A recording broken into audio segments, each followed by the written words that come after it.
السلام علیکم ناظرین، خوش آمدید۔ پروگرام واک یور ٹاک کے ساتھ ڈاکٹر اعجاز قریشی ولنگ ویز کے فورم سے آپ کی خدمت میں حاضر، اور آج کے پروگرام کے بابت میں چند باتیں کہتا چلوں۔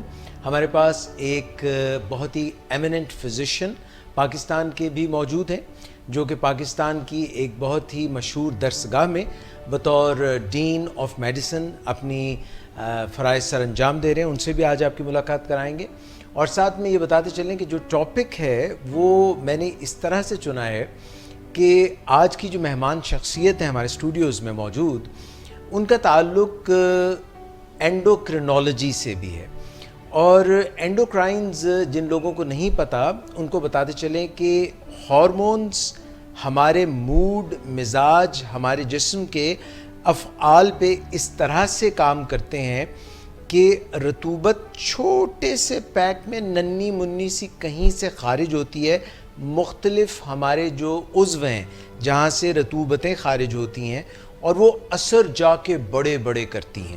تو یہ اینڈوکرینالوجی کو میں نے دریا کو کوزے میں بند کرنے کی بات کی ہے، مگر جب ہم ان سے بات چیت کریں گے تو اس کو کھول کھول کر بیان کریں گے۔ مگر یہ جو آج کا موضوع ہے وہ ہے پیار، محبت، عشق، چاہت، اور اس کو جو بھی نام لے لیجئے، لو اس کا نام دے دیں۔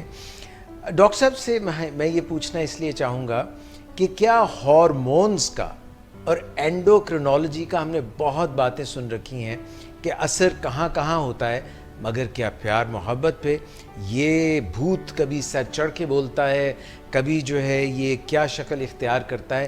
یہ بھی ڈاکٹر صاحب سے آج باتیں ہوں گی۔ اور آپ کی زندگیوں میں اگر پیار نہیں ہے، اس کا فقدان ہے، تو پھر آپ کی زندگی کیسی گزر رہی ہے؟ اور اگر یہ جو ہے بہت ہی زیادہ جو ہے عشق کا بھوت سر پہ چڑھ گیا ہے، اور پریم اور یہ جو بندھن ہے یہ آپ کو زندگی کو ڈس ایرے میں لے کے جا رہے ہیں، تو یہ آخر کیسے ہوتا ہے؟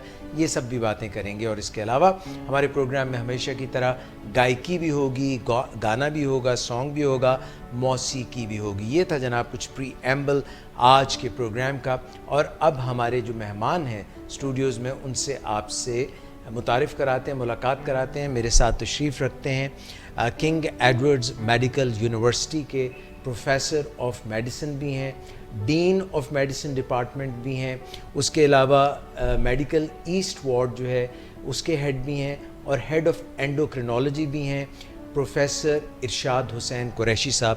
میں آپ کا بہت شکر گزار ہوں سر، آپ نے اپنی گوناگوں مصروفیات میں سے ٹائم نکالا، اور عین ہم نے آپ کے کلینک جو شادمان میں ابھی اب شروع کرنے ہی والے تھے اس سے پہلے آپ کو خاص ریکویسٹ کی، اور آپ نے ہمیں اکوموڈیٹ کیا۔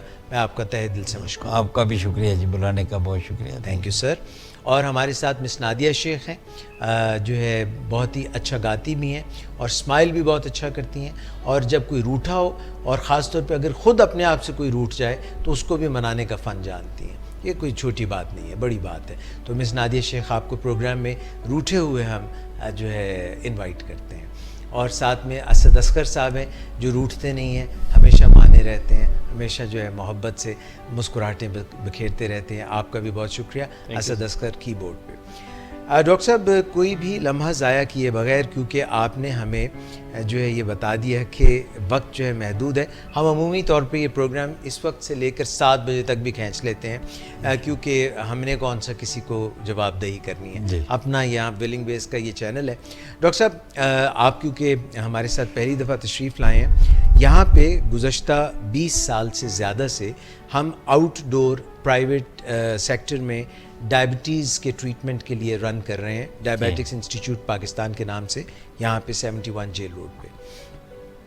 اتفاق سے سر گو کہ آپ جو ہے تمام میڈیسن کے شعبوں کو دیکھتے ہیں، being the dean of medicine at one of the oldest most eminent medical colleges and now the university, King Edward's Medical university.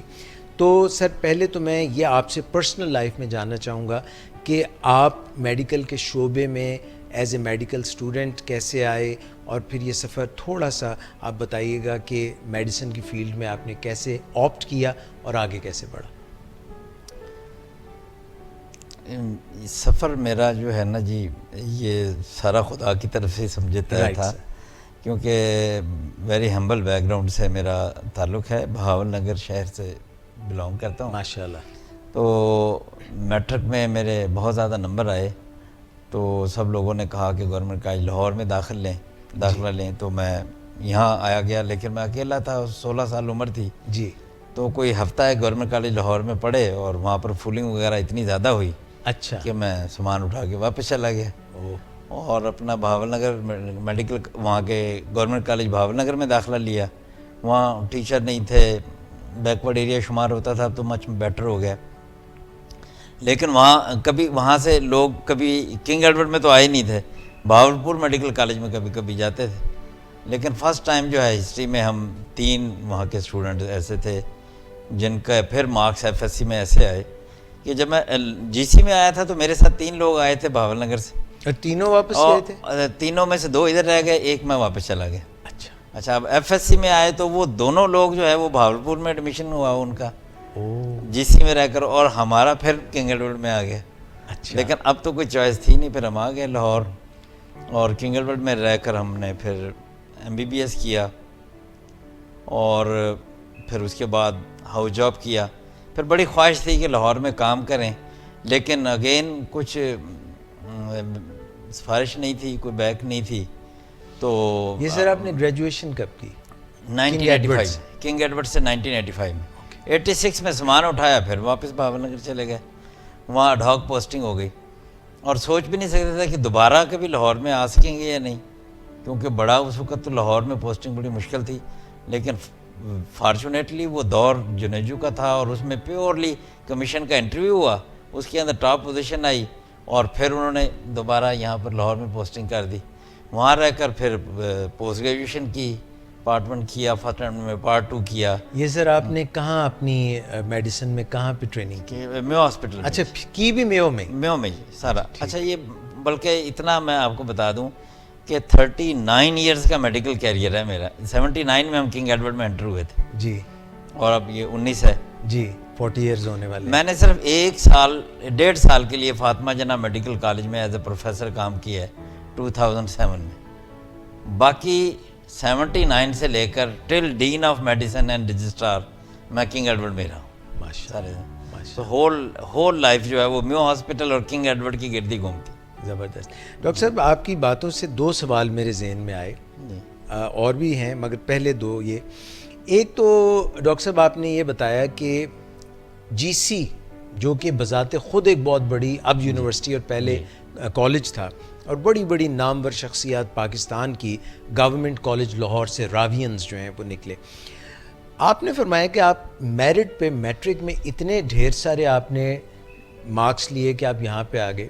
یہ جو آج بھی ریگنگ اور فولنگ کا کانسیپٹ ہے جو نئے اسٹوڈنٹس آتے ہیں، اور یہ تقریباً ہر کالج میں ہے جی، آپ کے اوپر اس کا اتنا برا اثر پڑا کہ ایک ٹیلنٹڈ ینگسٹر وہ جب یہاں پہ آیا اور ایک ہفتے بعد فولنگ کی وجہ سے چلا گیا، اس کو اب آپ مڑ کے، کیونکہ you have a long professional career as a doctor and as a person in Pakistan, جس نے بہت ماشاءاللہ اتنے کریئر میں بہت دیکھے بچے بڑے سب، ابھی آپ کا اس پہ کیا کامنٹ ہے؟ دیکھیں جی یہ ہے تو بالکل ٹھیک چیز نہیں ہے فولنگ ہونا اور یہ وہ. اب میں آپ کو دوسری داستان سناتا ہوں کہ جب میں کنگ ایڈورڈ میں آیا تو کنگ ایڈورڈ میں بھی جی سی سے بھی زیادہ فولنگ ہوئی ہماری. شاباش. لیکن کنگ ایڈورڈ میں آپشن نہیں تھی، اب تو بھاگ تو سکتے نہیں تھا، میڈیکل کالج تو ہے نہیں وہاں، لہذا ہم نے رہنا تو ادھر ہی تھا. اب 20 سال گزرنے کے بعد ان ہاسٹل میں جن میں ہمیں جگہ نہیں ملی، پہلے 1 سال ہمیں باہر رہنا پڑا، بڑا وہ دور تھا. انہی ہاسٹل کا چیف وارڈن ہوں اب میں پچھلے 15 سال سے. 1100 اسٹوڈنٹ رہتے ہیں، ان کے ساتھ کنگ ایڈورڈ کے ہاسٹلز ہیں، ایک ہال روڈ کمپلیکس ہے، ایک ادھر میکلوڈ روڈ پہ ہے. اور وہاں پر جو ہے کیونکہ میرے ساتھ یہ بیت چکی تھی تو بحیثیت چیف وارڈن ایسے سٹیپ ہم نے اٹھائے ہیں کہ آلموسٹ اب جو ہے وہ فولنگ نہیں ہوتی، کنگ ایڈورڈ میں نہیں ہوتی بالکل بھی. اسٹرکٹلی جو ہے وہ ہر ہاسٹل کا ایک اسسٹنٹ وارڈن ہے، پھر ایک وارڈن ہے، پھر اوپر چیف وارڈن ہے، اور ٹیلی فون نمبر ڈسپلے ہیں. کوئی کسی کو فولنگ کرتا ہے فرسٹ ایئر والے کو، وہ فوری اس پہ میسج کرتا ہے. دور بدل گیا نا، 5 منٹ کے اندر رسپانس ٹیم پہنچتی ہے، اور جو لوگ فولنگ کرتے ہیں ان کو یونیورسٹی سے نوٹس آتا ہے, ان کو ایکسپیل بھی کیا جا سکتا ہے. لہذا یہ چیز میں نے ختم کر دی, جو میرے ساتھ ہوئی تھی اب نہیں ہوتی. زبردست. ڈاکٹر صاحب جتنا اچھا رسپانس آپ کا ہے, جس طرح فون کرنے کا ہے, مجھے تو لگتا ہے یہ جو اس وقت کوہرام مچا ہوا ہے یہ تو آپ سے لرن کر کے پولیس والوں کو فالو کرنا چاہیے, 15 کو فالو کرنا چاہیے.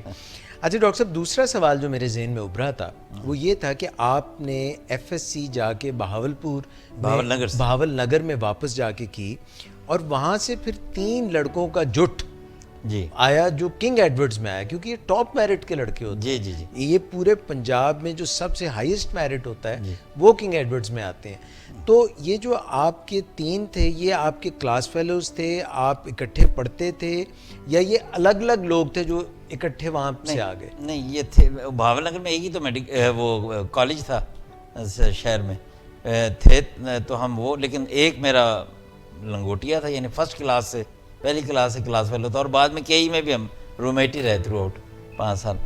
اچھا, اب یہ ہوا کہ تینوں کے تینوں ہم الٹیمیٹلی پروفیسر بنے.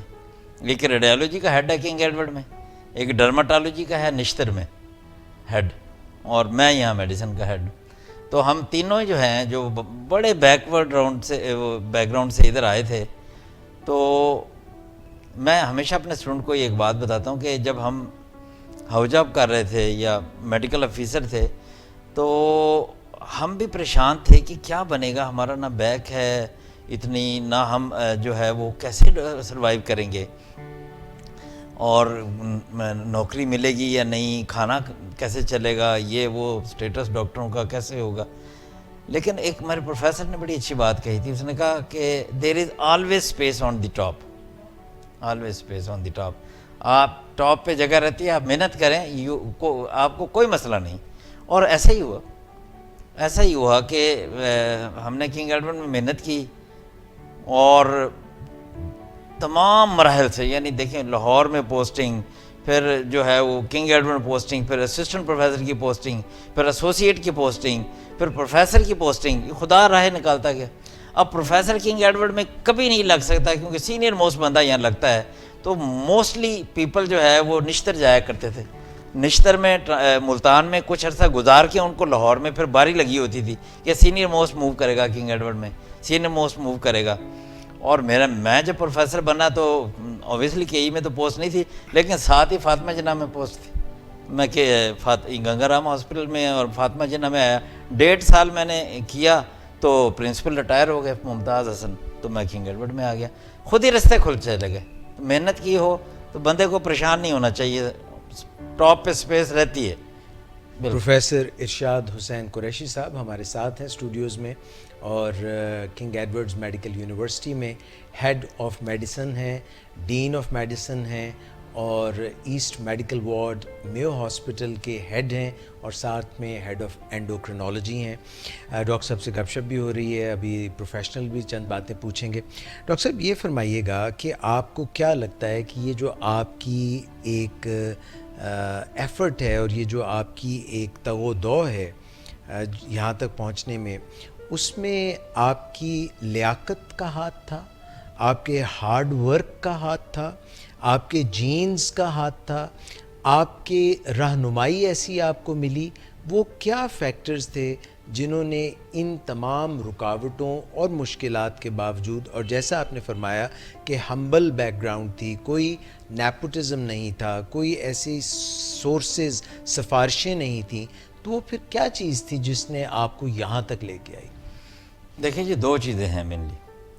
انسان کا کام ہے محنت کرنا, اور خدا کی کام ہے اس کو ریوارڈ دینا. اور کہتے ہیں جیسے کہ خدا کے کام میں جو دیر تو ہو سکتی ہے, کبھی اندھیر نہیں ہو سکتا. تو آپ کو اپنا ریوارڈ ضرور ملتا ہے, ہر صورت میں ملتا ہے. اب یہ تو ایمان کی حد تک پورا ہو گیا ہے کہ اگر آپ محنت کریں گے تو آپ کو فوری ریوارڈ نہیں ملتا تو بعد میں ملے گا ضرور, جائے گا نہیں رہے گا.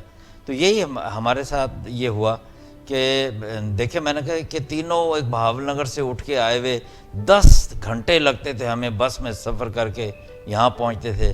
اور شروع میں ہمیں کنگ ایڈورڈ کے ہاسٹل میں جگہ نہیں ملی, جس ہاسٹل کا میں اب چیف وارڈن ہوں. 700 بندے میرے انڈر وہاں پر ملازمین ہیں, میس ہیں, لوگ ہیں, 1100 اسٹوڈنٹ رہتے ہیں. اس 2 سال مجھے اس میں رہنے کو جگہ نہیں ملی. بھاٹی کے اندر ایک کمرہ لے کر اس کے اندر رہ کے سائیکل چلا کر ہم کنگ ایڈورڈ میں آتے تھے. وہ دور ہے 79-80 کا. اور بعد میں وہی ہاسٹل جس کو حسرت سے دیکھتے تھے وہ اس کے اندر تمام کمرے میرے پاس ہیں, جس کو چاہیں دیں, میرٹ کے حساب سے دیتے ہیں. لیکن وہ دو چیزوں آپ نے پوچھی ہیں, محنت اور خدا کی طرف سے ریوارڈ. جی جہاں تک پلاننگ کا تعلق ہے یا گائیڈنس کا تعلق ہے, آپ سن کر بڑے حیران ہوں گے. کنگ ایڈورڈ اتنا گریٹ ادارہ ہے. جب میں نے ایف ایس سی میں نمبر لے لیے جی اور وہاں اپنے ایک ہیڈ ماسٹر سے ملے کہ سر میرے اتنے نمبر آئے ہیں ایف ایس سی میں, تو اس نے کہا کہ پھر تو تمہارا کنگ ایڈورڈ میں داخلہ ہوگا. That was the first time I listen the word King Edward. او حالانکہ لاہور جی سی میں چکر لگا تھا, لگا تھا, کنگ ایڈورڈ کا نہیں پتا تھا. اللہ اکبر. تو سر جینز کا کیا رول ہے, جینیٹکس بھی ڈیفینیٹلی جو پڑھنے والے بچے ہیں وہ ہوتے ہیں, لیکن میں اس بات پہ بلیو کرتا ہوں کہ محنت اور اللہ کا کرم, اللہ کی ولنگنس جو ہے. مالی دا کم پانی دینا پر مشکاں پاوے, مالک دا کم پھل پھل لانا لاوے یا نہ لاوے, یہ آپ بلیو کرتے ہیں؟ جی بالکل ٹھیک ہو گیا. اور ڈاکٹر صاحب یہ بھی آپ بلیو کرتے ہیں کہ جب انسان محنت کرتا ہے, کوشش کرتا ہے, اور راستہ جو ہے اس کو ایک حد تک جتنی اس کی حد نگاہ ہوتی ہے وہاں تک نظر آتا ہے, وہ جب اس جگہ پہ پہنچتا ہے تو پھر اور راستے نظر آنے لگ جاتے ہیں؟ بالکل ایسے ہی ہوا. جب میں سینئر رجسٹرار تھا تو کنگ ایڈورڈ میں کوئی پوسٹ نہیں تھی اسسٹنٹ پروفیسر کی. تو میں نے کہا کہاں پھر اگر میری پروموشن ہوئی تو باہر جانا پڑے گا. این اس وقت جو ہے ایک اسسٹنٹ پروفیسر چھوڑ کے انگلینڈ چلے گئے, پوسٹ نکل آئی, وہاں پوسٹنگ ہو گئی. ایسوسیٹ پروفیسر کی باری آئی, ایک پوسٹ تھی پنجاب میں, 12 بندوں کا انٹرویو ہوا پبلک سروس کمیشن میں, انٹرویو دیا. وہ 11 بندے پہلے ایسوسیٹ کام کر رہے تھے, I was the only assistant professor. Selection ہو گئی, کنگ ایڈورڈ میں پوسٹنگ ہو گئی. رستے اس وقت بنتے جگہ, یعنی جب انٹرویو دے رہے تھے مجھے نہیں پتا تھا کہ یہاں کنگ ایڈورڈ میں پوسٹ ہے, یہ نہیں, پوسٹ نکل آئی. سیم پروفیسر کا ہوا کہ ایسے ہی جناب خود بخود رستے بنتے چلے گئے. ڈاکٹر صاحب یہ فرمائیے گا کہ پھر جب نوکری لگ گئی لڑکے کی اور اب جو ہے ماشاءاللہ ڈاکٹر بن گیا, کام ہو رہا ہے, یہ وہ, تو اب ظاہر ہے کوئی رشتہ ازدواج بھی ہونا تھا جی ہیں, تو پھر آپ واپس بھاول نگر کی طرف گئے کہ لاہور کی طرف آئے؟ نہیں وہ پھر لاہور میں پھنس گئے. اچھا پھنس گئے. اچھا اب میرا کلینک شادمان میں ہے نا جی, تو میرا سسرال بھی شادمان میں. اچھا, وہ ایسا پکڑا ہے کہ شادمان میں ہی گھر خریدا, شادمان میں ہی جو ہے وہ کلینک بنایا. گو کہ ابھی میں چیف وارڈن ہوں, وہاں اندر کوٹھی ملی ہوئی ادھر ہی رہتا ہوں. جی. لیکن شادمان کا ہی طواف کرتے رہے. اچھا سر جی, شادمان وہی نا, شادمان مطلب شادمانی, خوشی, شادی کا لفظ بھی وہیں سے نکلا, خوشی سے. اچھا سر یہ بتائیے کہ وہ کوئی خاتون جو ہیں گھرداری والی خاتون تھیں یا کوئی ڈاکٹر صاحبہ تھیں؟ کیونکہ اکثر ڈاکٹر جو ہے وہ ڈاکٹروں کے ساتھ ہی شادی کرتے ہیں. نہیں وہ نہیں تھی, ایسے نہیں تھیں. وہ گورنمنٹ جاب میں تھیں, لیکن ٹیچنگ میں تھیں. وہ ڈائریکٹلی ان کی سلیکشن ہوئی تھی ایز اے ہیڈ مسٹرس. جی, تو اب وہ ماشاءاللہ وہ بھی گریڈ 20 میں ہے, لیکن ایجوکیشن میں. ڈاکٹر صاحب بچے, کوئی ڈاکٹر بنا کوئی؟ جی میری بڑی بیٹی جو ہے وہ کنگ ایڈورڈ سے ہی اس نے گریجویشن کیا, اور ڈیورنگ ہاؤس جاب اس نے MRCP, FCPS اور جو MD کا ایگزام ہے تینوں پاس کر لی. ہونہار بروا کی چکنے بات ہے. اور اب وہ کنگ ایڈورڈ میں ہی وہ ٹریننگ کر رہی ہے, میرے والے یونٹ میں ہی کام کر رہی ہے. اور اس کے علاوہ MRCP کے پارٹ کر لیا اس نے. اب نیکسٹ اس سال 19 میں اس نے UK جانا ہے, انگلینڈ. اللہ کو کامیاب کرے جی, آپ کے نقش قدم پہ چل رہی ہیں. اچھا ڈاکٹر صاحب اب تھوڑی سی جو آپ کی پروفیشنل لائف ہے اس کے متعلق پوچھنا چاہوں گا کہ آپ نے جیسا فرمایا کہ میو ہاسپٹل میں بیشتر کریئر کا زیادہ کام, مور دین 30 ایئرس جی آپ نے یہاں پہ کام کیا. 38 ایئرس کچھ آپ نے as a medical student and then mostly as a doctor یہاں پہ آپ نے کام کیا. سر یہ بتائیے کہ مریضوں کی فیسلٹیز جو میو ہاسپٹل, اور میو کا نام لیتے ہوئے میرا مطلب ہے گورنمنٹ سیکٹر, کیونکہ میو عکاسی کرتا ہے government sector Lahore and then Punjab کی. تو میں یہ پوچھنا چاہتا ہوں کہ سر یہ جو آپ کے سامنے ساری ٹرانزیشن ہوئی ہے, جو سارا جو انفولڈ ہوا ہے, اکثر لوگ کہتے ہیں کہ مختلف گورنمنٹس کو کہہ لیں یا مختلف ادوار، میں تو گورنمنٹس کی بات نہیں کر رہا، میں مختلف ادوار کی بات کروں، 3 دہائیاں پہ پھیلا ہوا، 4 دہائیوں پہ آپ کا پھیلا ہوا کریئر، کیا میو میں اور جنرلی باقی میڈیکل سیکٹر گورنمنٹ میں فیسلٹیز پیشنٹس کے لیے بہتر ہوئی ہیں یا تنزل کا شکار ہوئی؟ بالکل، دیکھیں ایک تو کنگ ایڈورڈ میں سے جو میں نے کیا ہے نا، کنگ ایڈورڈ میں ساؤتھ ایشیا میں سیکنڈ اولڈسٹ انسٹیٹیوشن ہے. صرف اس سے پہلے ایک King Edward Medical College Calcutta تھا اور دوسرا یہ بنا 1860 میں. یعنی یہ جی سی سے بھی پرانا ہے, یہ پنجاب یونیورسٹی سے بھی پرانا ہے. آپ اوور آل اولڈسٹ انسٹیٹیوشن کہہ سکتے ہیں اس کو, باقی سارے بنے. کنگ ایڈورڈ جو ہے دنیا میں مشہور ہے وہ صرف میو ہاسپٹل کی وجہ سے. اچھا, کیونکہ میو ہاسپٹل میں پیشنٹ کی ورائٹی, پیشنٹ کا لوڈ, ڈاکٹر نے تو سیکھنا ہی سارا پیشنٹ سے ہے نا. تو آپ کو ایسے ایسے پیشنٹ ملتے ہیں جو آپ بک میں باقی لوگ دیکھ سکتے ہیں, لیکن میو ہاسپٹل میں ایکچوئل میں ملتے ہیں. اور کوئی ایسا پیشنٹ نہیں ہوگا جو ہم نے زندگی میں دیکھا نہ ہو. جہاں تک آپ نے کہا کہ امپرومنٹ, جی انفارچونیٹلی تمام گورنمنٹس کا جب سے میں ہیلتھ پرائرٹی نہیں رہی. میں بھی کہ یہ نئی گورنمنٹ آئی ہے, اللہ کرے یہ اس پہ کرے. ہیلتھ کا بجٹ 1% سے بھی کم ہے ٹوٹل جی ڈی پی کا. تو جب ہیلتھ کے اندر اکثر جو ڈیولپ ممالک ہیں یا جو کچھ ڈیولپنگ کنٹریز بھی ہیں جو 8% جی ڈی پی کا خرچ کرتے ہیں ہیلتھ پہ, جو ہم 0.7 اور 0.5 یا 8 میں کریں گے, تو اب آپ دیکھ لیں کہ کیا ہیلتھ کے اندر فیسلٹیز ہوں گی یا کیا ہوگا. تمام گورنمنٹ میں 1% سے نیچے ہی رہا ہے بجٹ. تو آئیڈلی ہماری شروع سے ڈیمانڈ ہے تمام ہیلتھ پروفیشنل کی کہ یہ 4 پہ لانا چاہیے اس بجٹ کو, 4% آف جی ڈی پی, اور پھر جا کے جو ہے وہ ہیلتھ کے اندر فیسلٹیز ملیں گی. ہوئی ہے امپرومنٹ, ہوئی ہے پہلے سے زیادہ. یعنی basic health unit, rural health centre میں پہلے ڈاکٹر نہیں ہوتے تھے, اب اویلیبلٹی ہو گئی ہے, کچھ اکوپمنٹ بھی آ گیا ہے, کچھ وہ ہے. لیکن میو ہاسپٹل کے اندر وہی حال ہے کہ ہر ایمرجنسی کے بعد پیشنٹس جو ہیں, میرے وارڈ میں جتنی کیپیسٹی ہے اس وقت 80 بیڈز کی کیپیسٹی ہے, تو 120 ایڈمیشن ہو جاتے ہیں. 40 مریضوں کو دوسرے وارڈوں کے اندر رکھنا پڑتا ہے, پھر دوبارہ گریجولی واپس اپنے وارڈ میں لاتے ہیں. تو ڈاکٹرز بہت ہیں لیکن بیڈ کیپیسٹی نہیں بڑھ پا رہی. اور میو ہاسپٹل میں لوڈ جو جب میں نے ہاؤس جاب کیا تھا جو جیسا تھا ایسا ہی اب ہے.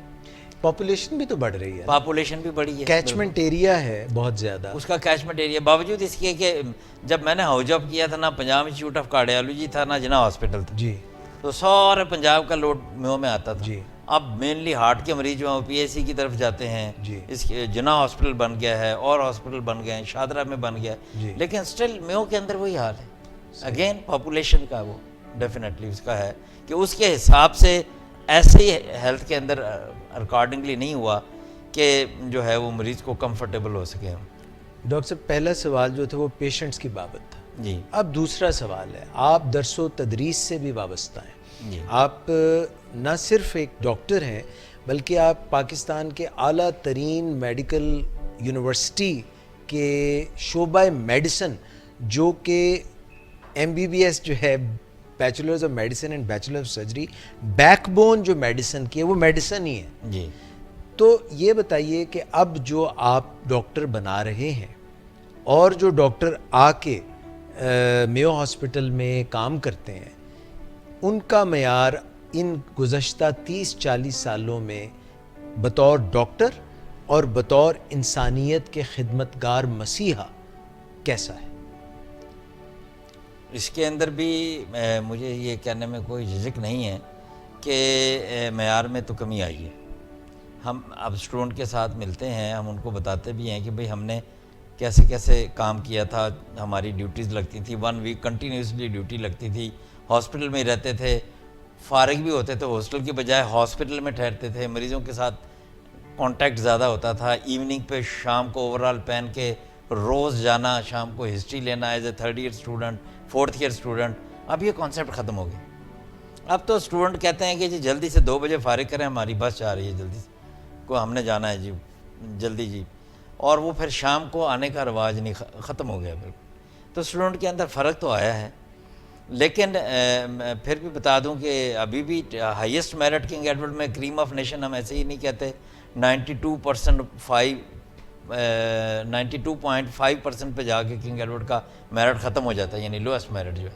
تو اتنے ہائی میرٹ یہ سر کیا 1000 میں سے نمبر ہے کہ 1100؟ یہ پرسنٹیج بتا رہا ہوں کہ 100 میں سے 92.5 والا میرٹ ختم ہوتا ہے, 96 سے شروع ہوتے ہیں, 92.5 پہ ختم ہو جاتے ہیں. اور یہ کتنے اسٹوڈنٹ ہر سال آتے ہیں کنگ ایڈورڈز میں؟ ہر سال MBBS میں 300, اور باقی جو کچھ کوٹے ہیں گلگت بلتستان کا, آزاد کشمیر کا, ملا ملو کے 325 کی کلاس بنتی ہے. ٹھیک ہے. اچھا سر یہ بتائیے, یہ معذرت کے ساتھ, بہت ادب کے ساتھ میں سوال کر رہا ہوں سر, یہ جو اسٹوڈنٹس میں کچھ کمی آپ نے بتائی ہے, اس میں اسٹوڈنٹس کا کتنا قصور ہے اور ٹیچرز کا کتنا کریڈٹ ہے؟ یہ ایک سوچ ہے کہ بھائی 2:30 بج گئے ہیں, پوائنٹ ہے, جانا ہے یہ وہ, اور شام کو روٹیشن پہ نہیں آنا, یہ اس میں اسٹوڈنٹس کا کتنا؟ اسٹوڈنٹ بھی انوالوڈ ہیں پورے, اور ڈیفینیٹلی ٹیچر پہ بھی رسپانسبلٹی ہے ڈیفینیٹلی. میں نے بتایا تھا نا کہ وہ دور بڑا سمپل دور ہوتا تھا جو ہم ٹیچر دیکھتے تھے. ہمارے دور میں تو کچھ پروفیسر جو ہیں, جیسے سرجری کے پروفیسر ہیں, وہ شام کو راؤنڈ کرنے آیا کرتے تھے. جی. اب تو کوئی کانسیپٹ نہیں ہے, اور آبویس کی بات ہے کانسیپٹ صرف اس لیے نہیں ہے کہ اگر میں شام کو کلینک نہ کروں جی تو جو گورنمنٹ مجھے پے دیتی ہے جی اس میں تو میرے بچوں کی فیس ہی پوری نہیں ہوتی. ٹھیک. Obviously we have to earn from other sources. تو اگر گورنمنٹ اس کو فیسیلیٹیٹ کرے, جیسے نئی گورنمنٹ کا یہ ہے کہ جی بڑا ہائی پے کر کے ڈاکٹر سے کہیں کہ وہ پریکٹس نہ کریں, شام کو ہاسپٹل میں مریض دیکھیں, that is a very good concept. آپ کمفرٹ کریں. کس ڈاکٹر کا دل کرتا ہے کہ شام کو پرائم ٹائم 6 بجے سے لے کر رات 11 بجے تک کلینک میں بیٹھا رہے؟ اچھا ڈاکٹر صاحب, یہ جو آپ نے بات کی ہے, اس پہ میں اپنا ایک کامنٹ آپ سے شیئر کرنا چاہتا ہوں جی. اور اپنے ناظرین سے شیئر کرنا چاہتا ہوں. آپ کے مجھے یقین ہے کہ علم میں یہ بات پہلے ہی ہوگی, مگر میں آپ کی اس بات پہ, سر امریکہ میں اسی طرح سے جو ڈاکٹرز ہیں ان کا یہ رجحان تھا کہ وہ پرائیویٹ پریکٹس کرتے تھے, ابھی بھی کرتے ہیں, رجحان تھا بھی اور ابھی بھی کرتے ہیں. مگر گزشتہ 5 سالوں میں ہسپتالوں نے اپنے وہ جو ڈاکٹرز تھے جنہوں نے الگ یا تو اپنے کلینکس کھولے تھے یا ہسپتال میں ہی کسی پرائیویٹ ہسپتال میں اپنا پرائیویٹ کلینک کرے, تو ان کو ایک آفر کی کہ آپ ہاسپٹلس کے ساتھ جڑ جائیں, اور ان کو ڈاکٹرز کو ہاسپٹلسٹس کہتے ہیں, یعنی وہ اپنے شعبے میں آ کے وہیں پریکٹس کرتے ہیں. اور ڈاکٹر صاحب آپ ناظرین کے لیے کہ وہ 15 یا 20 دن پریکٹس کرتے ہیں مہینے میں, اور ان کی جو تنخواہیں ہیں وہ ہیں جو وہ پرائیویٹ پریکٹس میں تقریباً جیسے سالانہ کوئی 250 $250 یا $300,000 جو سالانہ جو بھی وہ پرائیویٹ میں, تو ویسی تنخواہیں, مگر کام سر 15-20 دن کرتے ہیں. اور اس کے بعد بھی اگر ان کو لگے کہ یار پیسے کچھ کاٹنے, تو وہ جا کے پھر کسی اور کے ساتھ کوئی وہ اس کو مون لائٹنگ یا کوئی اور وہ کر کے تھوڑے 40-50 ہزار اور بنا لیتے ہیں. تو یہ جو آپ کا کانسیپٹ ہے جو آپ فرما رہے ہیں کہ اگر اکوموڈیٹ کیا جائے, اور سر ایسے پاکستان میں بھی میرے خیال میں آغا خان ہسپتال کراچی اور یہاں پہ جو ہے کینسر کا ہاسپٹل جو ہے شوکت خان, بالکل اس میں وہاں پر پے اتنی ہے, ڈاکٹر شام 5 بجے تک وہاں کام کرتے ہیں, صبح آؤٹ ڈور کرتے ہیں, شام کو آؤٹ ڈور کرتے ہیں, دیکھتے ہیں, رات کو فری ہیں, وہ اپنا بچوں کے ساتھ رات فری ہیں, ٹی وی دیکھتے ہیں, سیر پہ جاتے ہیں. اب ہم تو صرف سیٹرڈے سنڈے ہمارے پاس ہے. تو سر ایکسٹینڈڈ آورز ہو گئے نا, آپ آغاز اپنے دن کا کرتے ہوں گے 8-9 بجے, 8 بجے جی 8 بجے, اور پھر آپ کوئی کلینک اپنا ہسپتال جو کنگ ایڈورڈ سے اپنی مصروفیات سے ایڈمنسٹریٹو بھی ہیں, کچھ 4 بجے فارغ ہوتے ہوں گے, اور پھر کچھ 6 بجے شام کو کلینک شروع کر دیتے ہوں گے, تو آپ کو پرسنل می ٹائم کیا ملتا ہوگا؟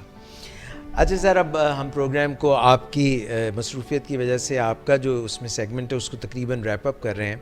مجھے یہ بتائیے سر کہ کون سی آپ میڈیکل بیماریاں جو پھیلی ہوئی ہیں اس میں ہمارے ناظرین کو کیا ٹپس دیں گے بطور ڈاکٹر جو کہ پریونٹیو ہوں اور جو ہیلتھ کا بیماری کا ڈیزیز کا لوڈ ہے وہ کم ہو سکے؟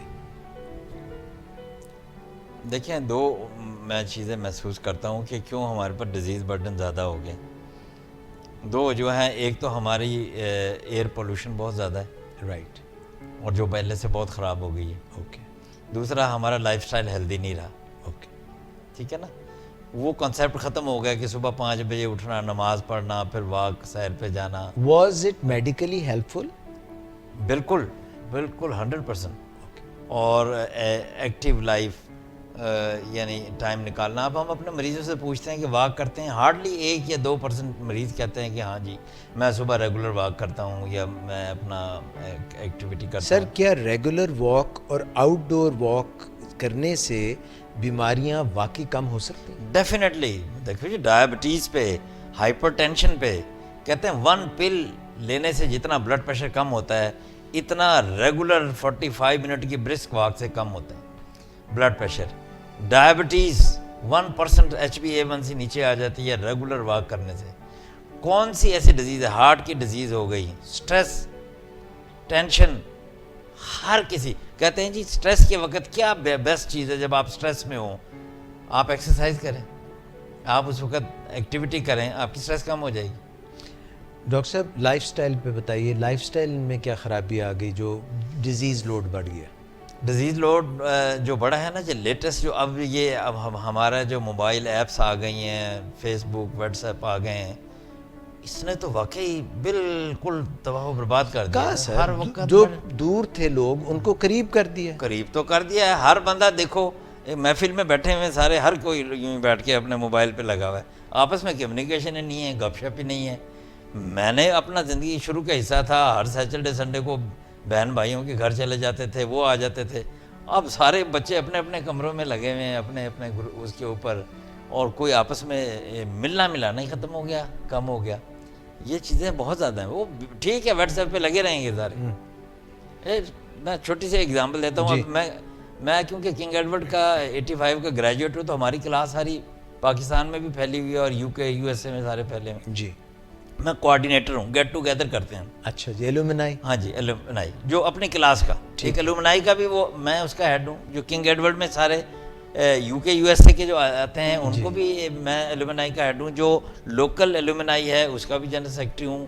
اس کے علاوہ اپنی کلاس کا بھی میں، کیونکہ کنگ ایڈورڈ میں تھرو آؤٹ رہا ہوں. اب واٹس ایپ پہ ہماری کلاس اتنی ایکٹیو ہے کہ ہر وقت میں جب کھولتا ہوں تو 60 اس کے اندر وہ پڑے ہوتے ہیں کمیونیکیشن. تو آپ تو نہیں. تو اب میں نے کہا کہ جی 23 مارچ کو ہم نے گیٹ ٹوگیدر کرنا ہے، آؤ جی ایک چھوٹی سی میٹنگ کرتے ہیں، فلاں ہیڈ ہیں آ جائیں جی. کوئی بھی نہیں آیا. واٹس ایپ پہ سارے ایسے لگ رہا ہے کہ جیسے بہت ڈیڈیکیٹڈ ہیں. اوہ بالکل وہ. لیکن جب میں نے کہا کہ ایکچولی آؤ بھائی کنگ ایڈورڈ میں بیٹھ کے پلان کرتے ہیں، اپنا گیٹ ٹوگیدر ہوگا، تو اس کے اندر کوئی بھی نہیں. ورچوئل ورلڈ رہ گئی، فزیکل ورلڈ نہیں رہ گئی. فزیکل ورلڈ ختم ہو گئی. اچھا ڈاکٹر صاحب یہ فرمائیے گا کہ یہ جو ہم آج آپ سے ایک پوچھ رہے تھے پروگرام کے آغاز میں نے بات کی کہ باتیں تو ہم بہت کرتے ہیں، مگر بجائے اپنے اصل سوال جو میں کرنا چاہ رہا ہوں اس سے ایک سوال اور ہے کہ آپ کنگ ایڈورڈز میڈیکل کالج میں ہوتے ہیں اور ساتھ میں جو جگہ ہے میو ہاسپٹل وہ گوال منڈی کے قریب ہی ہے اور وہ فوڈ کا گڑھ ہے. جی. فوڈ لاہور کے کھابے جو ہیں، جی. لسی پیڑے والی سے لے کے سری پائے تک اور نہاری تک اور جتنے بھی آپ نام لے لیں سر، یہ جو اور پھر اب ذوق اور پتہ نہیں کون کون سے چینل کھل گئے، اور پھر جو ذوق و شوق سے سارے دن خواتین جو ہیں وہ باورچی خانے میں وقت گزارنا اور اچھے سے اچھا فوڈ لینا، اور یہ ذہن کہ اپنے خامد کے دل کا راستہ ان کے معدے سے ہو کے گزرتا ہے، کوئی جیسے بائی پاس ہوا ہو. یہ جو سر ایک پورا سینیریو میں نے آپ کو آؤٹ ڈور ایٹنگ اور انڈور ایٹنگ کا کہا ہے، اور یہ جو ایک سوچ بتائی ہے، اس کا میڈیکل پہ کیا اثرات ہیں، ہیلتھ پہ؟ دیکھیں جی، ایک تو فوڈ میں امپیورٹیز بہت ہیں. جی. صحیح پیور نہ پھل آپ کو ملتا ہے، نہ میٹ آپ کو ملتا ہے، نہ صحیح کوالٹی کی چیز. چکن ٹھیک ہے سر؟ چکن بھی کہتے ہیں کہ یہ برائلر جو ہے سارا وہ ایسی اسٹیرائڈ والی ان کو خوراک کھلائی جاتی ہے کہ ریپڈلی گرو کر جاتے ہیں، اور واقعی بچوں پہ اس کے اثرات ہوتے ہیں، بچیوں پہ اثرات ہوتے ہیں. یہ سارے چیزیں ہیں، یہ ریئرلی کنسرننگ ہیں. وہ ہم دیکھتے ہیں کہ کوئی نہ پیور ملک ملتا ہے، جس ڈبے کو اٹھا لیں وہ پتہ چلا کہ فوڈ اتھارٹی نے کہا کہ یہ بھی ملک نہیں ہے، یہ بھی ملک نہیں ہے. کوئی پھل دیکھ لیں تو اس کے اندر ٹیکے لگے ہوتے ہیں. آئلز بھی ابھی لیٹسٹ یہ فوڈ اتھارٹی نے بتایا کہ 10-12 قسم کے آئل ہیں، وہ سارے قابل استعمال ہی نہیں ہیں.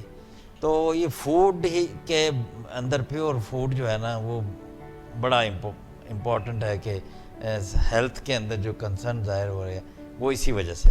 پھر اب یہ نئی نئی چیزیں آ گئیں، اسموگ آ گیا ہے، پہلے نہیں ہوتی تھی. اسموگ آتا ہے، ریسپریٹری انفیکشن ہے، وارڈ بھرے پڑے ہیں. ابھی ریسنٹلی اب لاہور کے اندر ایک بڑی کامن پھیلی ہوئی ہے، فلو ہوتا ہے، کف شروع ہو جاتی ہے، وہ 20 دن کافی نہیں ختم ہوتی. سر اس سیزن میں یہ بہت زیادہ ہے، بہت زیادہ ہے، بہت زیادہ ہے. اور ایک فیملی کے ممبر کو لگے ساروں کو کر کے چھوڑتی ہے. سر کیا امیونٹی لوگوں کی کم ہو گئی؟ امیونٹی کم ہو گئی ہے، ایک وائرس چینج ہو گئے ہیں، وائرس جو ہیں وہ بہت ہی ڈاڈے آ گئے ہیں، بہت سخت آ گئے ہیں، اور اس پہ پراپر ورک اپ بھی نہیں ہے. اب میں جہاں جا رہا ہوں اپنے گھروں میں اپنے بہن بھائیوں پہ جا رہا ہوں، سارے وہ لوگ کھانسی میں انوالوڈ ہیں. مریض کلینک پہ جا رہے ہیں، وہ کھانسی ختم نہیں ہو رہی ہے. ہسپتال میں جا رہے ہیں تو COPD کے مریض ورس ہو کے وہاں لیٹے ہوئے ہیں سارے، اور ورک نہیں ہو رہا کہ یہ کیا کون سا وائرس ہے. کیا یہ سوائن فلو تو نہیں آ گیا دوبارہ وائرس؟ پینک نہ پھیل جائے تواڈے منہ جو گل گئی تے اخبار تک چلی جانی ہے. نہیں اس کے اوپر باقاعدہ پتہ تو چلنا چاہیے یہ وائرس کون سا ہے. یہ پچھلے سال بھی آیا تھا اور اب اور زیادہ خراب ہو گیا ہے، اور ہر دوسرے بندے کو یہ ہوا ہے. کھانسی کیے جا رہا ہے. ڈاکٹرز، ہمارے ڈاکٹرز، پروفیسر. سر آپ لوگ تو زیادہ پرون ہیں نا، پرون ہیں. آپ کے پاس مریض آ رہا ہے، اب آپ نے منہ پہ ماسک چڑھا کے تو نہیں اس کے ساتھ بات کریں. بہت زیادہ پرون ہے. بالکل. سر آج کا آخری سوال، پیار، محبت، عشق، اس کا آپ اینڈوکرینالوجی کے پروفیسر ہیں، علاوہ being professor of medicine.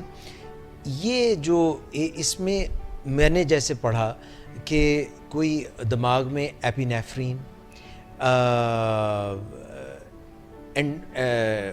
Oxytocin اور ڈوپامین، ان کا کوئی رول ہے کہ اتنا پیار محبت ہو جاتا ہے. یہ کہاں تک پیار محبت جو ہے یہ اچھا ہے؟ جیسے ماں کو بچے سے اپنے سے پیار ہوتا ہے، بالکل. جیسے آکسیٹوسن کا کوئی اس میں بالکل 100%. دیکھیں ہمارے ہاں وہ جو ہمارے دماغ میں ایک ہائپوتھیلمس ہے جو مین منبع ہے، وہ آگے پیچوٹری گلینڈ کو ہے، اور اس سے آگے سارے اینڈوکرائن گلینڈ اس سے کنٹرول ہوتے ہیں. تو بیسیکلی یہ جو اس میں سے ہارمون نکلتے ہیں اسٹرانگ افیکٹ رکھتے ہیں پیار پہ، لو پہ، فیلیشن پہ، اور موڈ ایلیویشن پہ، موڈ ڈپریشن پہ. اسٹرانگ افیکٹ ہوتے ہیں ان ہارمونز کے، اس میں کوئی شک نہیں ہے. ہر ہارمون، کارٹیکوسٹیرائڈ ہو یا تھائرائڈ ہارمون ہو. ہاں جی، کارٹیکوسٹیرائڈز جو ہیں یا کارٹیسول جو ہے، اگر اس کا لیول اپ ہو رہا ہے تو یہ اسٹریس کی طرف بھی ہمیں لے کے جاتا ہے. اسٹریس میں بڑھتا ہے، وہ عام طور پہ اسٹریس میں بڑھتا ہے، ایڈرینلن بڑھتے ہیں، اور stress lead to again effect on the blood vessels, اور بلڈ ویسل پہ افیکٹ ہوگا تو ہارٹ اٹیک، فالج، یہ سارے. قوت مدافعت پہ بھی کوئی افیکٹ؟ قوت مدافعت پہ بھی جتنا آپ جو ہے وہ ڈیفینیٹلی اس کا endocrine has strong impact with this, جو ہے قوت مدافعت کے ساتھ. تو ڈیفینیٹلی یہ ساری چیزیں کنٹرول ہوتی ہیں، اور بندہ صرف ان چیزوں سے نہیں، یہ ہارمون کے لیول اپ اینڈ ڈاؤن آپ کی سراؤنڈنگ پہ بھی بڑا افیکٹ ہوتا ہے. یعنی ملک کے حالات، سٹریس، ٹینشن. اب تو بات آپس کی یہ ہے، آؤٹ ڈور میں بیٹھ جائیں میوں اسپتال میں یا اپنے کلینک پہ، جو مریض آ رہا ہے 2 کمپلینٹ تو سب میں ہے. وہ پیٹ میں گیس، گولا، دماغ کو چڑھ رہا ہے. جی سر گولا دماغ میں چڑھ جاتا ہے، ڈپریشن کی سمٹم ہے. یہ کوئی ایسا رستہ ہی نہیں ہے، گولا گیس سرچ کے میں چلی جا ہی نہیں سکتی، لیکن مریض کو محسوس ہوتا ہے نا کہ سر بھاری ہو جاتا ہے. جی پیٹ میں گیس ہوتی ہے، سر بھاری ہو گیا میرا. یہ سٹریس کا کنیکشن ڈپریشن کی سمٹم ہے، کلاسیکل. دوسرا مریض آ کے کہتا ہے جی یہ پٹے کھینچے ہوئے ہیں، ادھر درد ہو رہی ہے، ادھر درد ہو رہی ہے، ادھر درد ہو رہی ہے، معدے میں تذابیت ہو رہی ہے. کلاسیکل ڈپریشن کی سمٹم، اینگزائٹی اینڈ ڈپریشن. تو یہ چیزیں ساری ٹھیک ہو سکتی ہیں. اور میجورٹی جو ہے وہ مریض کہتے ہیں کہ ہم نے معدے کی دوائیں لے لیں، 4 دوائیں لے لیں، وہ معدہ ٹھیک نہیں ہو رہا. اور بھائی اس کا سٹریس لیول تو کم کریں، اس کو اینٹی ڈپریسن پہ ڈالتے ہیں، 6 ہفتے میں وہ کہتا ہے جی ٹھیک ہو گیا. تو سر نیندر صحیح آ جاتی ہے؟ نیند بھی ڈسٹرب ہوتی ہے، بڑا امپورٹنٹ فیکٹر. پروفیسر صاحب، ویری کائنڈ آف یو. آپ نے ٹائم نکالا. تھوڑے وقت میں ہماری کچھ نہ کچھ باتیں ہوگی. میں ریکویسٹ کروں گا کہ کبھی اور وقت نکال کے بھی تشریف آپ لائیں. And once again I am so grateful to you. Professor صاحب ہمارے ساتھ تھے اور جو ہے بہت ہی اچھی گفتگو ہماری ڈاکٹر صاحب سے رہی, اور میں امید کرتا ہوں کہ انشاءاللہ پروفیسر ارشاد حسین قریشی صاحب کنگ ایڈورڈز میڈیکل یونیورسٹی کے ڈین بھی ہیں میڈیسن کے, اور جو ایسٹ وارڈ ہے میو ہاسپٹل کا اس کے بھی ہیڈ ہیں, اور ہیڈ آف اینڈوکرینالوجی بھی ہیں. انشاءاللہ ان سے پھر بھی ملاقات رہے گی. آج کی اس نشست میں بھی پروفیسر صاحب کا بہت بہت شکریہ. ہم ایک چھوٹی سی بریک لیتے ہیں, بریک سے پلٹ کے آتے ہیں. پلیز ہمارے ساتھ رہیے. آپ کی مرضی کے خلاف جو خیال دماغ میں چلتا ہے تو وہ او سی ڈی کے زمرے میں ہی آتا ہے, اور یہ وہم بھی ہو سکتے ہیں, وسوسے بھی ہو سکتے ہیں, یہ کچھ ایسی حرکات و سکنات بھی ہو سکتی ہیں جو بعض اوقات اچھی سمجھی جاتی ہیں. اپنی نیچر میں او سی ڈی سیلف ریگریسو ہے, جی, یعنی سیلف لیمٹنگ ہے, یعنی ایک ایسی بیماری جس میں آپ کچھ نہ بھی کریں تو وہ بہتر ہو سکتی ہے, تو اگر آپ کچھ کریں گے تو کتنی بہتر ہو سکتی ہے, پر جب تک یہ بہتر نہیں ہوتی تو زندگی تو بہت اجیرن رہتی ہے. اس لیے کوششیں کرنا لازم ہے. آج اتفاق سے ہمارے ساتھ پروفیسر راحیل کریم بیٹھے ہیں جو اس میں بڑا ید طولہ رکھتے ہیں اور بے انتہا مہارت رکھتے ہیں. تو ہم چاہیں گے کہ ہم آج وہم اور وسوسوں تک زیادہ محدود رہیں. ہر شخص کو وسوسے بھی آتے ہیں اور ہر شخص ایک حد تک کمپلسیو بیہیویئر بھی ڈیمونسٹریٹ کرتا ہے. نہ جہاں یہ بیماری کا پہلو اختیار جب کرتا ہے تو اس میں اسینشلی جب انسان کی روزمرہ کی فنکشننگ افیکٹ ہونی شروع ہو جائے, رائٹ, جہاں وہ علامتیں کرپلنگ ہو جائیں, جی, جو ان کی پروڈکٹیوٹی کو, ان کے ریلیشن شپس کو افیکٹ کرنا شروع کریں, جی. So that is where I think it becomes a disorder. وہ ایک بیماری کی صورت اختیار کر جاتی ہے. obsession جو ہے از دی کوگنیٹیو ایلیمنٹ, یعنی کہ ذہنی ایلیمنٹ ہے اس کا, سوچ کا. جی ہاں. تو بڑی سمپل سی بات ہے, پہلے سوچ آتی ہے پھر بیہیویئر آتا ہے نا. یہ ایک قابل علاج مرض ہے. وہ جو ہمیشہ کہا جاتا تھا پہلے کہ جی وہم کا کوئی علاج نہیں ہوتا, تو اب ایسا نہیں ہے کہ وہم کا کوئی علاج نہیں ہے. اس کے لیے باقاعدہ علاج موجود ہے اور ایک جد و جہد ہے جو لمبی جد و جہد ہے. جو بندہ وہم کرتا ہے تو ایک بنیادی جو نسخہ ہے وہ یہ ہے کہ اس کے وہم کا حصہ نہ بنے اور اس کے وہم کو ختم کرنے کے لیے کبھی تسلی نہ دے. ویلکم بیک ناظرین. اچھا, بریک میں ہم نے پروفیسر ارشاد حسین قریشی صاحب سے اسپیشل ریکویسٹ کی اور ہم نے کہا کہ اگر آپ تھوڑا سا اور وقت نکالیں اور رک جائیں تو ہم مس نادیہ شیخ کو اور اسد اصغر کو یہ ریکویسٹ کریں گے کہ آپ کو کوئی اچھا سا گانا سنا دیں. حالانکہ پروفیسر صاحب کی وجہ سے مس نادیہ جو ہے آج اپنے ریاض میں کچھ پوری جو ہے نا وہ جو سر تال تھے ان میں پوری طرح سے ریاض نہیں کر سکیں, مگر انسپریشن کے طور پہ ہمیں امید ہے کہ زبردست گانا سنائیں گے مس نادیہ.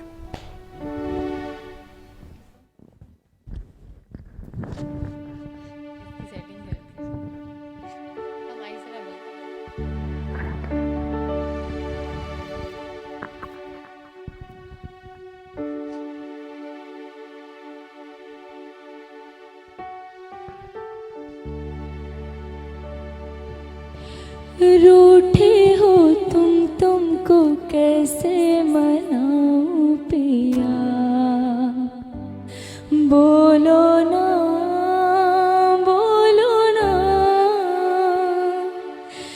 روٹھے ہو تم کو کیسے مناؤں پیا, بولو نا بولو نا.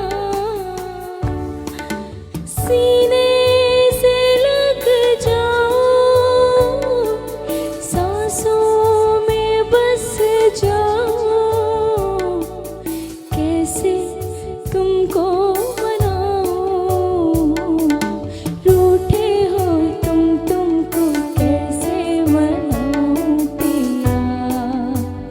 بولو نا